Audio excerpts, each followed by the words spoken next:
بسم الله الرحمن الرحيم عن أنس رضي الله تعالى عنه قال قال رسول الله صلى الله تعالى عليه وسلم أما والله إني لأخشاكم لله وأتقاكم له لكني أصوم وأفطر وأصلي وأرقد وأتزوج النساء فمن رغب عن سنتي فليس مني رواہ البخاری۔ نبی کریم صلی اللہ علیہ وسلم نے ارشاد فرمایا، سن لو، اللہ کی قسم میں اللہ سے تم سے زیادہ ڈرنے والا ہوں، میں تم سب سے زیادہ پرہیزگار ہوں، لیکن میں روزے رکھتا ہوں اور افطار بھی کرتا ہوں، نماز بھی پڑھتا ہوں رات میں اور سوتا بھی ہوں، اور عورتوں سے نکاح بھی کرتا ہوں۔ میرے طریقے سے جس نے بے رغبتی کی وہ مجھ سے نہیں ہے۔ دوستو، یہ الفاظ ایک بڑی روایت کا حصہ ہیں۔ حضرت انس رضی اللہ تعالیٰ عنہ فرماتے ہیں، جاء ثلاثۃ رہط الی بیوت ازواج النبی صلی اللہ علیہ وسلم،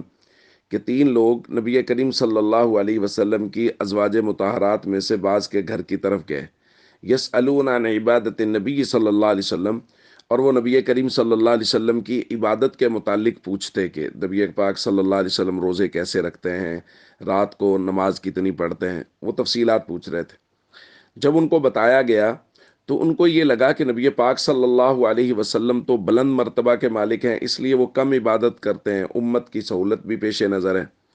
تو انہوں نے کہا، این نحن من النبی صلی اللہ علیہ وسلم، ہم کہاں اور نبی پاک صلی اللہ علیہ وسلم کا عالی مرتبہ کہاں، لہٰذا ہم حضور علیہ الصلاۃ والسلام سے زیادہ عبادت کرنے کی کوشش کریں گے، کہ حضور علیہ الصلاۃ والسلام تو امت کی سہولت کو پیش نظر رکھتے ہیں۔ لہٰذا ان میں سے ایک نے کہا، اما انا فانی اصلی اللیل ابدا،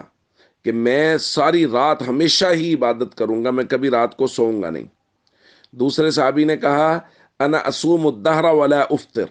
کہ میں ساری زندگی روزے رکھوں گا، میں کبھی بھی روزہ چھوڑوں گا نہیں۔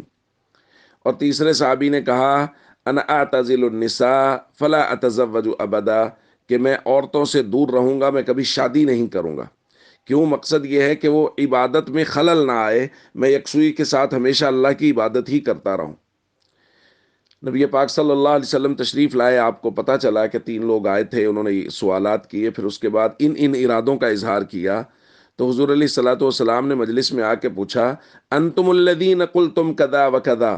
تم وہ لوگ ہو جنہوں نے یہ بات کہی ہے کہ رات کو سوئیں گے، ایک نے کہا رات کو سوؤں گا نہیں، ایک نے کہا ساری زندگی روزے رکھوں گا، کبھی روزہ نہیں چھوڑوں گا، ایک نے کہا عورتوں سے الگ رہوں گا تاکہ عبادت میں یکسوئی رہے۔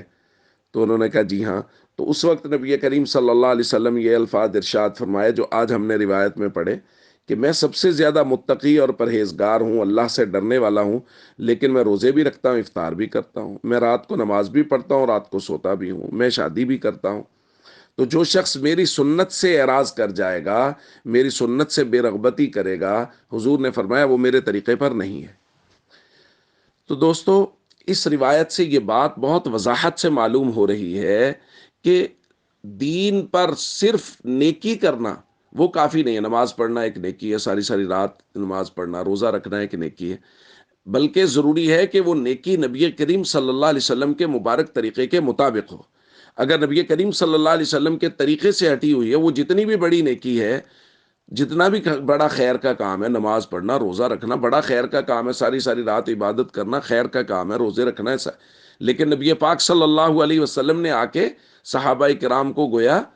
ڈانٹا کہ دیکھو میرے طریقے کے مطابق چلو جیسے میں چل رہا ہوں۔ تو ہم سب کو چاہیے ہم دین پر ویسے عمل کریں جیسا کہ نبی کریم صلی اللہ علیہ وسلم نے ہمیں سکھایا ہے۔ السلام علیکم ورحمۃ اللہ وبرکاتہ۔